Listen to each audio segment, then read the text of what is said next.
La ilahə illallah çox əzəmətli bir kəlmədir, əziz müsəlmanlar. Allahdan başqa ibadətə layiq haqq məbud yoxdur demək. Allahın elçisi Muhammed sallallahu aleyhi və səlləm buyurmuşdur. İnnallaha harrama alən-nari mən qalə la ilahə illallah yəbtəği bidəlikə vəchallah. Peyğəmbər sallallahu aleyhi və səlləm buyurub ki, kim Allahın rızasını diləyərək la ilahə illallah deyərsə, Allah ona cəhənnəmi haram edər. Subhanallah, əziz müsəlmanlar, görəsən aramızda bu qədər səmimi, bu qədər gözəl niyyətlə, saf niyyətlə, şək şübhədən uzaq bir şəkildə la ilahə illallah deyən varmı?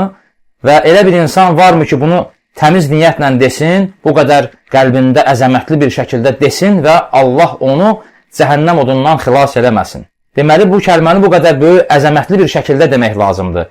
Həyatımızda tətbiq eləməyə çalışaraq demək lazımdır ki, la ilahə illallahın bizə həqiqi mənada faydası olsun. Bəli, əziz müsəlman qardaşım, əgər sən həqiqətən də la ilahə illallah kəlməsini şək şübhədən uzaq bir şəkildə, yəqinliklə, qəlbin imanla dolu olduğu halda deyərsənsə, həqiqətən də o səni cəhənnəm əzabından xilas edər. Əgər sən bu kəlməni başdan sovlu bir şəkildə deyərsənsə və niyyəti dəyişmiş bir şəkildə deyərsənsə, o zaman bu kəlməni deyərək heç də özündən arxayın olma. Elə bilmə ki, sən bu kəlməni başdan sovlu bir şəkildə deyəcəksən və cəhənnəmdən canını qurtaracaqsan. Bu kəlməni demək elə də asan bir şey deyil. Və elə bilmə ki, sən bu kəlməni deməklə istədiyini eləyə bilərsən, artıq istədiyin günaha eləyə bilərsən.